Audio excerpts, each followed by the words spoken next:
आज है 9 अक्टूबर और हम शुरू करते हैं आज के करंट अफेयर्स। पहला है महर्षि वाल्मीकि जी का जन्मदिन अश्विन मास की पूर्णिमा को पड़ता है। ठीक है, उस दिन को प्रगट दिवस के रूप में भी मनाते हैं। ठीक है, और इनको संस्कृत का पहला पोएट माना जाता है। इन्होंने ही रामायण की रचना की है।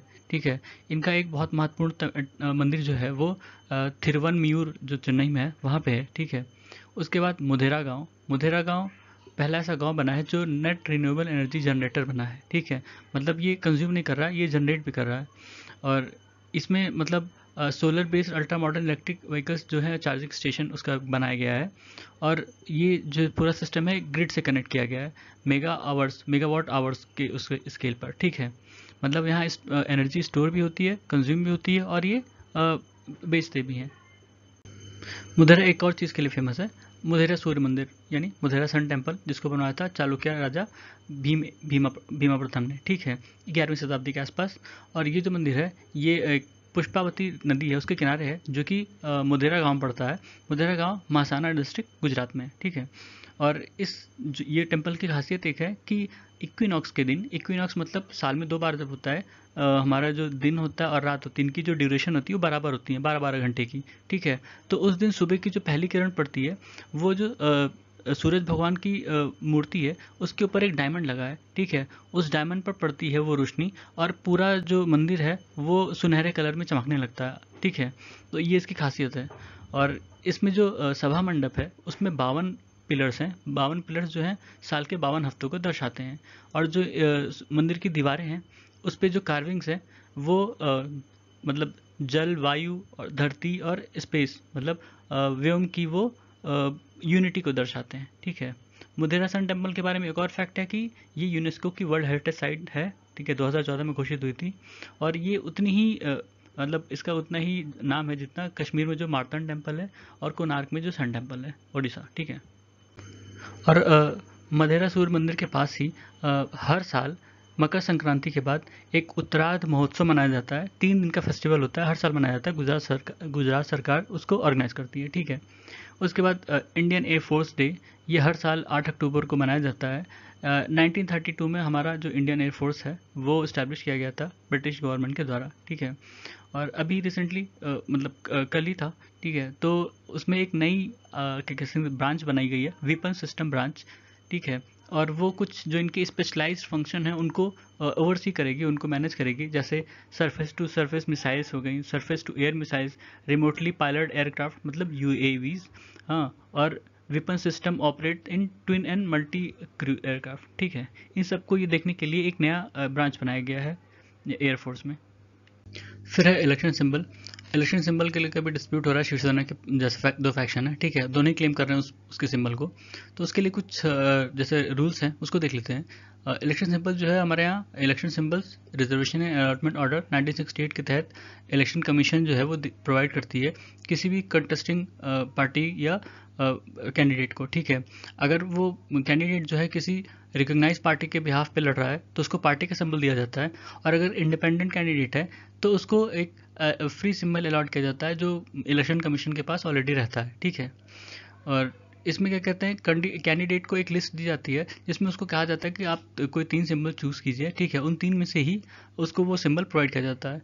उसके अलावा वो किसी और सिंबल से नहीं लड़ सकता, और लड़ता है तो वो रिजेक्ट किया जाएगा। ठीक है, और जो रिकॉग्नाइज पार्टी होती हैं उनको रिजर्व सिंबल दिया जाता है, मतलब उनके सिंबल पर कोई और नहीं लड़ सकता, सिर्फ वो पार्टी और उनके कैंडिडेट, मतलब वो उस पार्टी के कैंडिडेट ही लड़ सकते हैं उस सिंबल को लेके। ठीक है, अगर कोई पॉलिटिकल पार्टी किसी एक स्टेट में रिकॉग्नाइज है, ठीक है, और वो अपने सिंबल पर किसी दूसरे स्टेट में लड़ना चाहती है तो वो लड़ सकती है, अनलेस एंड अनटिल वहाँ वो मतलब उस दूसरे स्टेट में कोई और वो सिंबल ना इस्तेमाल कर रहा पहले से।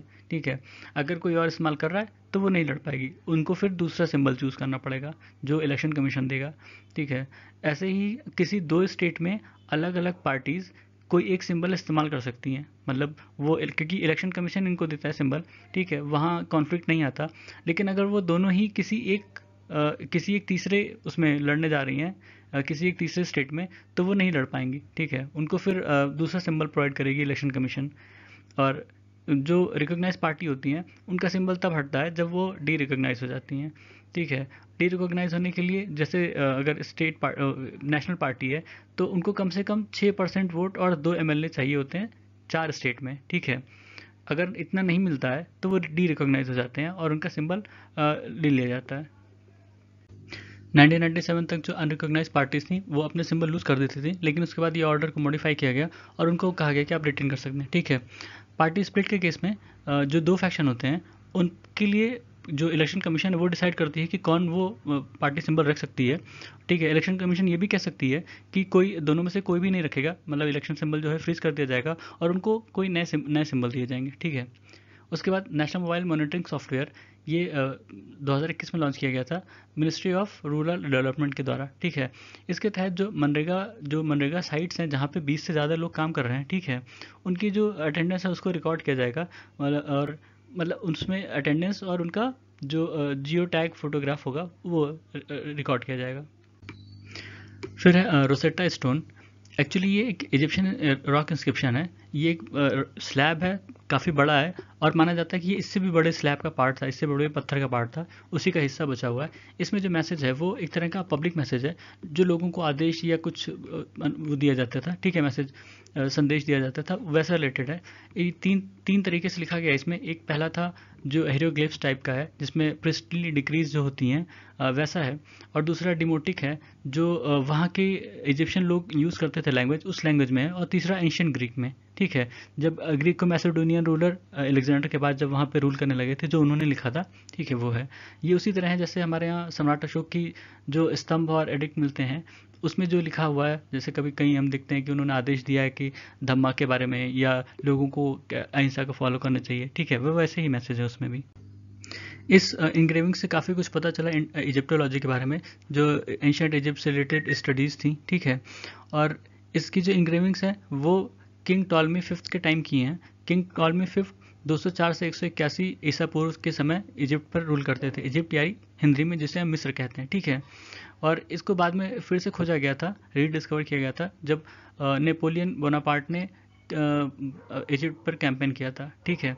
वहाँ जब वो गए थे उसको जीतने 1798 से 1801 के बीच में, ठीक है। बाद में 1801 में जो लड़ाई हुई इनके ब्रिटिश से, वो हारे थे और वहाँ ट्रीटी ऑफ अलेक्जेंड्रिया साइन की गई थी। उसके ही तहत ये जो स्टोन स्लैब था, ठीक है, रोसेटा स्टोन, इसको ट्रांसफ़र किया गया था ब्रिटिश म्यूजियम, जो अभी भी जहाँ पे अभी भी वो है, ठीक है। उसके बाद है मेना मतलब middle east and north Africa reason, ठीक है। ये न्यूज़ में क्यों है? एक संस्था है चेनालिसिस, इसने एक इंडेक्स निकाला, ग्लोबल क्रिप्टो एडॉप्शन इंडेक्स 2022। इसके तहत उन्होंने बताया कि middle east and north Africa reason में सबसे ज़्यादा क्रिप्टो करेंसी का ग्रोथ हुआ है, ठीक है। उन्होंने सबसे ज़्यादा एडॉप्शन किया, इसका 48% इंक्रीज़ वहाँ देखी गई है। सेकंड नंबर पर लैटिन अमेरिकन कंट्रीज़ हैं, वहाँ 40% इंक्रीज़ हुआ है। फिर थर्ड पे नॉर्थ अमेरिकन कंट्रीज़ हैं, ठीक है।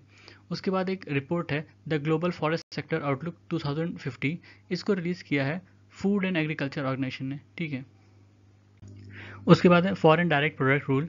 ये रूल बनाया था यूएस ने 1959 में, यूएस की टेक्नोलॉजी के ट्रेड को कंट्रोल करने के लिए, ठीक है। इस रूल को यूज़ करके यूएस जो है वो किसी भी प्रोडक्ट को, जो प्रोडक्ट यूएस की टेक्नोलॉजी का इस्तेमाल करके बना है, उसके सेल पर रोक लगा सकती है, ठीक है। अभी इसी रूल का यूज़ करके यूएस ने जो एडवांस कंप्यूटिंग चिप होती हैं, वहाँ की कंपनीज, मतलब यूएस की कंपनीज जो है चाइना को बेच रही थी और यूएस ने उस पर रोक लगा दी, ठीक है। फिर है कर्च ब्रिज। कर्च ब्रिज जो है वो कर्च स्ट्रेट पे बना था, क्रीमियम पेनिनसुला को रशिया से जोड़ता था। अभी इस पे हमला हुआ, इसलिए ये न्यूज़ में है, ठीक है। उसी कर्च ब्रिज का इस्तेमाल करके रशिया क्रीमियन पेनिनसुला पर फ्यूल फूड वगैरह पहुंचाता था, ठीक है, क्योंकि वहाँ पे उनका एक बहुत इंपॉर्टेंट नेवल बेस है सेवस्तोपोल। सेवस्तोपोल यूएसएसआर के टाइम से इंपॉर्टेंट है, जो कि ब्लैक सी फीट जहाँ पर मतलब वहाँ पे उसका नेवल बेस है, ठीक है। कर्च स्ट्रेट की बात करें तो ये अजव सी को ब्लैक सी से जोड़ती है और ये अभी इसीलिए न्यूज़ में है, ठीक है। तो ये था आज के हमारे करंट अफेयर्स। सुनने के लिए धन्यवाद।